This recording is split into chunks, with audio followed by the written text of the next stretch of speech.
General Motors had a rule, a strict corporate-level mandate handed down from the very top of the organization that no passenger car could be sold with an engine displacing more than 400 cubic inches. The reasoning was political GM's legal team feared antitrust scrutiny if the corporation dominated the performance car market as aggressively as its engineers wanted. The insurance industry was watching, Congress was watching, and GM's own board was terrified of regulatory consequences if the company appeared to be deliberately building dangerous machines. So the rule stood: 400 cubic inches, maximum, no exceptions.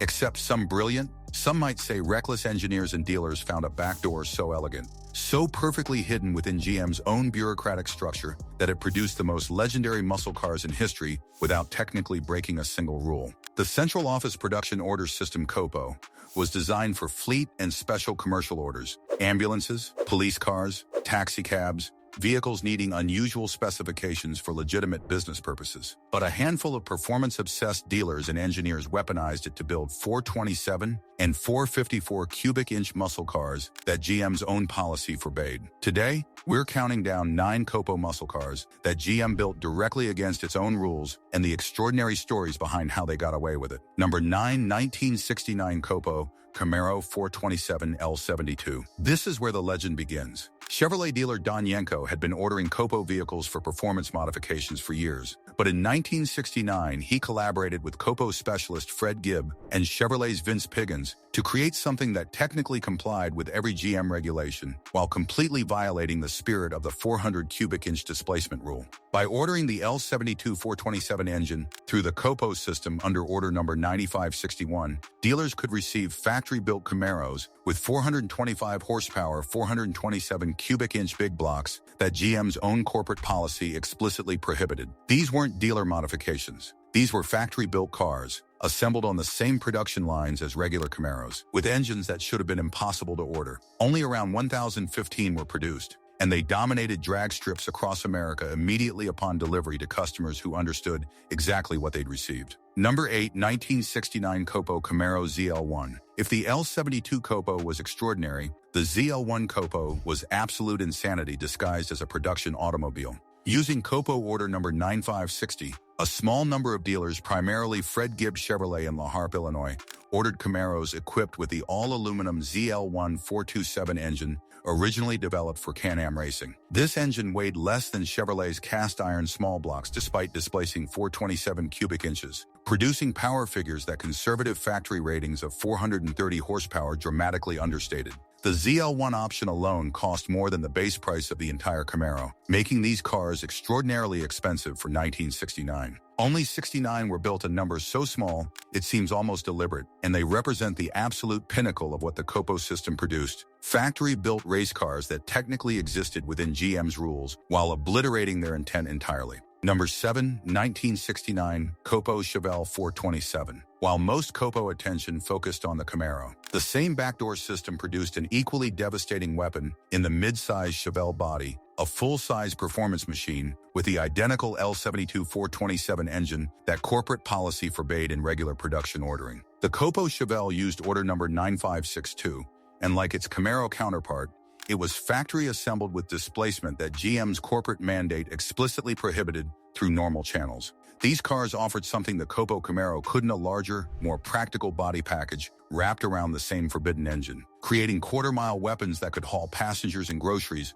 while running high 13-second elapsed times completely stock. Production numbers were similarly limited, making surviving documented examples extraordinarily valuable to collectors who understand their genuine significance. Number 6, 1970 COPO Camaro 454 LS6. As GM's corporate displacement limit was eventually revised upward, the COPO system adapted to continue pushing beyond whatever the new boundaries established. The 1970 COPO Camaro, with the LS6 454, represented the system's ability to deliver maximum performance configurations before insurance economics and emissions regulations ultimately constrained what was commercially viable. With 450 horsepower from the same LS6 engine that powered legendary SS Chevelles, these COPO Camaros offered genuine supercar performance in a package that most observers couldn't distinguish from standard production models, the ultimate continuation of the COPO system's philosophy of hiding extraordinary capability within ordinary appearances. Number 5, 1969 Yenko COPO Camaro 427. Don Yenko's dealership deserves specific recognition as the single most important dealer in COPO muscle car history, and the 1969 Yenko COPO Camaro represents his masterwork. Yenko understood the COPO system so thoroughly that he ordered COPO cars in substantial quantities, then applied his own dealer-installed performance upgrades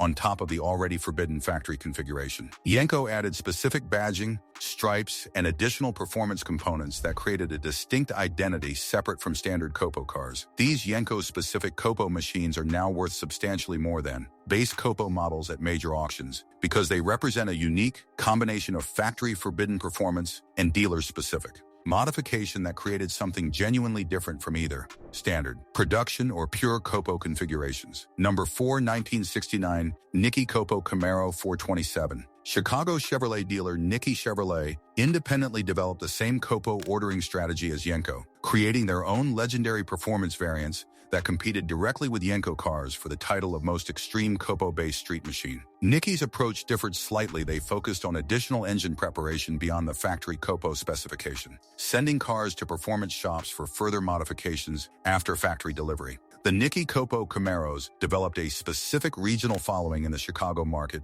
that spread nationally as their drag strip successes generated enthusiast attention. These dealer-specific COPO variants now occupy a distinct collector category, with documented Nicky examples commanding premiums over standard COPO cars because of their documented performance heritage and regional significance. Number 3, 1969 Baldwin Motion COPO Camaro. Baldwin Chevrolet in Baldwin, New York, and Motion Performance in nearby Bay Shore created perhaps the most extreme COPO-adjacent program in the system's history, taking factory COPO cars and transforming them into machines that went far beyond what even the COPO system's most aggressive configurations produced. Joel Rosen of Motion Performance developed specific performance packages for COPO-based Camaros that pushed outputs to genuinely terrifying levels while maintaining enough street-legal characteristics to remain registrable. Baldwin Motion cars occupied a unique position as factory-based but extensively modified machines, and surviving documented examples are now among the most valuable and most discussed variants of the entire COPO program because they represent the absolute extreme of what dealer ingenuity could produce using factory foundations. Number 2, 1969 COPO Nova 427. The COPO system's reach extended beyond Camaro and Chevelle to produce one of the most unexpected and most devastating sleeper muscle cars in American automotive history, the COPO Nova, with the L72 427 engine. The Nova's compact A body dimensions and relatively light weight combined with the 427's massive torque to create weight-to-power ratios that exceeded those of larger, heavier COPO applications. These cars looked absolutely ordinary compact economy car proportions with zero visual suggestion of the forbidden engine lurking beneath the hood. Street racers who understood what COPO Novas represented absolutely loved this combination precisely because the deceptive appearance gave them a psychological advantage before races even started.